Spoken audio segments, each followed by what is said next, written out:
What are the things that are kind of capturing your mind around mindset coming into the new year? You've just come back from a couple of days at a conference. Like, maybe talk to us where you're at with mindset and some things that are going through your mind. Oh, it was huge. So I went to the One Life conference last week, which is hosted by Emil and Simon Beard, and of course, like an incredible team backing and behind them. It was an extraordinary event because it led you to really critically think not just about, say, the fundamentals of what you do every day, but it's like who you show up as every day. And I think it really gave and instilled a lot of, I guess, just different foundations that we can really use and know that as entrepreneurs, we're in the right direction. I think that when it comes to mindset, however, and it's something where I'm really thankful that it's getting a great voice. And it's all about your ability to use your energy and using it for a really great direction and purpose. And so what I mean by that is instead of being in like a high energy, negative emotion state, which is kind of like your fear and scared and angry and livid and like being aware when you're in that quadrant. This is a concept, I guess, derived out of Simon Beard's talk. That mindset is super easy to just get yourself into, but channeling it and kind of anchoring different ways to get back to a better state is so important. So for example, if you're, say, scared, Simon made a really funny comment that like for a guy to be like, oh yeah, I'm scared instead of stressed, it's like, if you're stressed, call yourself scared instead, because the first thing that a guy will typically do is be like, I'm not scared. What do you mean I'm not scared? And then go back into the left-hand side. It was like a funny way to anchor yourself from negative to positive. But I'm a huge believer in this. This is something where I have like in my calendar, like 4 times a day, different like state checks, which basically just goes off on my phone. And it will just basically give me the reminder to have the awareness to check what kind of state am I in. Am I in like a high energy positive state, a low energy positive state, or am I on the other side, which is the negative emotion, high energy, or negative emotion, low energy? So it was really encouraging to be able to be reminded what those big emotions are. And he was, also gave some really great advice around anchoring it to songs, those high energy positive emotions, or what kind of gets you from a daily habits, triggers, rituals that gets you into that high energy, high emotion state. Because I feel like with that and using that energy, you can drive a lot of great outcomes versus the other ones where you're kind of not being at your fullest self, if that makes sense. And what are those things? So you mentioned you've got these checks and state checks throughout the day. Yeah. What are you doing in those moments when you see that? Well, it's a awesome opportunity to be reflective. So I'll kind of go, okay, where do I think I'm sitting right now? And that I'll start with myself, because obviously that definitely has a blast radius. So I'll go, okay, I'm feeling present, or I'm feeling happy, or I'm feeling determined, or okay, I'm feeling angry, whatever it is, we're all human. And then from there, I kind of go, okay, well, what's happening around me then? Like, is there an environmental change? Is there people around me that are also like, I'll kind of under the keyboard have a sense check of where I feel like everyone else is as well, if I'm around people for the day, to kind of think about different ways that we can all come back to positive things like humor. It's like a low energy positive state, but you could use different things to kind of shift people across and help guide the energy back. Yeah, and so when you mentioned a word in their blast radius, what does that mean?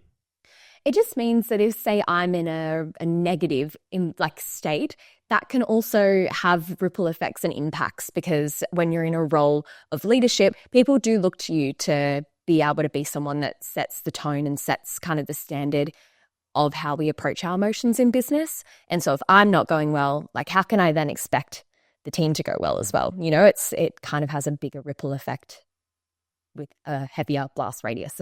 Yeah, cool. And your blast radius gets bigger the more senior you get, because you say something and it ripples. It can, yeah. So it's awesome, but it also needs to be kind of like in Peter Parker, with great power comes great responsibility. And so I think you have to be very responsible for your emotional state and for your emotional regulation. And it's something where, like, we're all human. It is normal to experience a low energy, low mood. Like, we can't be in, or maybe there was a guy that was at the podcast, oh, not at the podcast, at the conference, that was seriously off the charts on the top left of the determined, passionate, excited. His default was boom, boom, boom. I reckon he is like that 24/7. Like he was incredible. But it's a great reminder that like you don't have to choose to be in the low energy states or the high negative.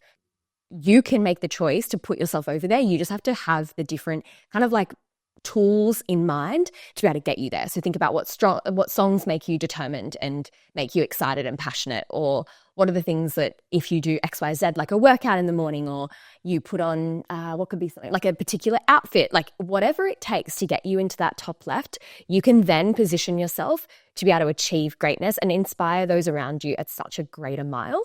Yeah, I'm really happy I went through that conference. I'd heard the message before, but I think it was really cemented to actually implement that as an action step in my everyday life. So these state checks are really great, and looking forward to then also empowering the team and also bringing people along that training of how important this is. Because I think just being able to teach someone this emotional awareness can then have a really great impact into who they become personally and professionally long term. Yeah, and when you told me this, Yeah. it made me think, okay, what are the habits and things that we say to ourselves that put us in these states?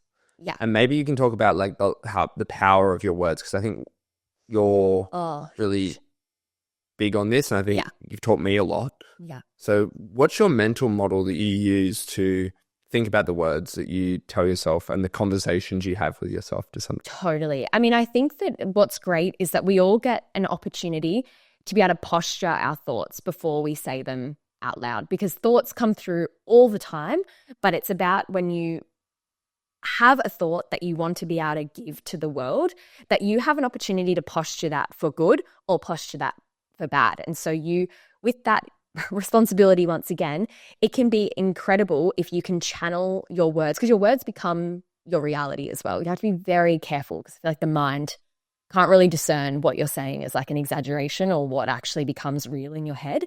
And so that's also really cool too. It's all about flipping the coin. So before you go, this is a negative.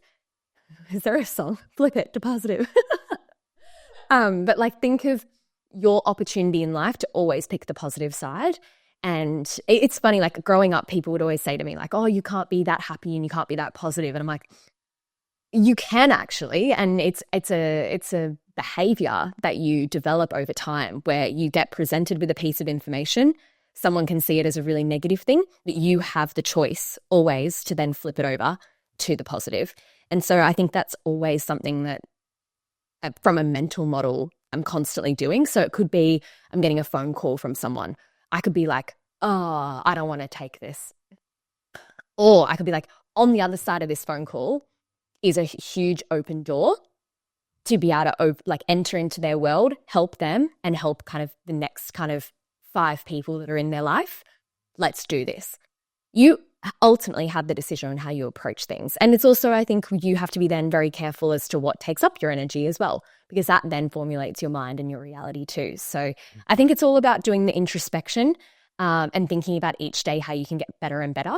I like to do different reflections. So whether if it's, and you'll always hear me say this to you, Sam, I'm like, what are you excited for today? Or what are you grateful for today? Like I start to put in almost unknowingly that high emotion or high energy and low energy positive reflections into the world, because it then just anchors your state of your mind where to focus. I do also love when things aren't going well, but it's an opportunity. Like I think if you could just have those words in your head instead of like, this sucks or whatever, it's like, no, what's the learnings? What's the opportunity? What's the next step? Like you have the choice in your dictionary to pick what you say often. And so you should be picking those words, because then that becomes your reality, drives your energy. Bob's your uncle. I hope that helps. I'll give you a story that happened yesterday. Okay.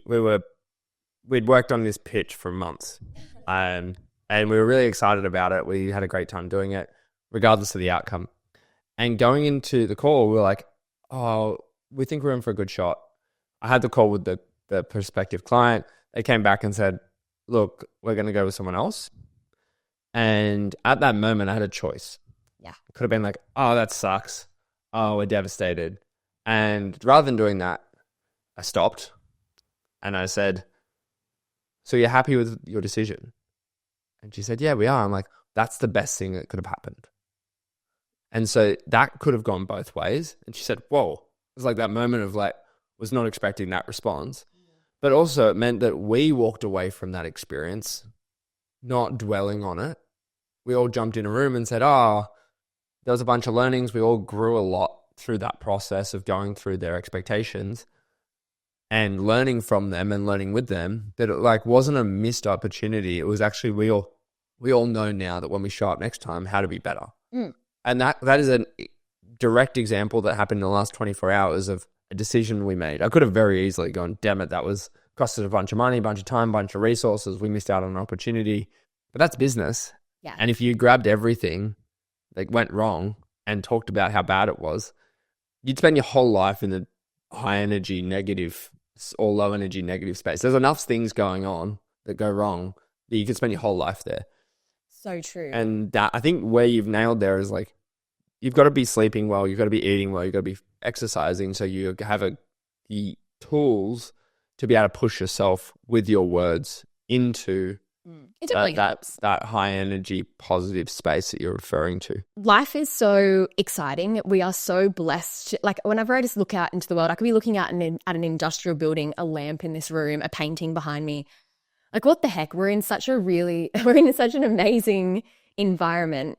And so I think that with that should also motivate you to just be a part of it, contribute to it, wake up with the energy that we're so blessed with. And so I think if you can start from a gratitude place and then work your way up to what you're passionate about, what you're excited to become, and drive that into your top left, I just think you can do so much with that energy.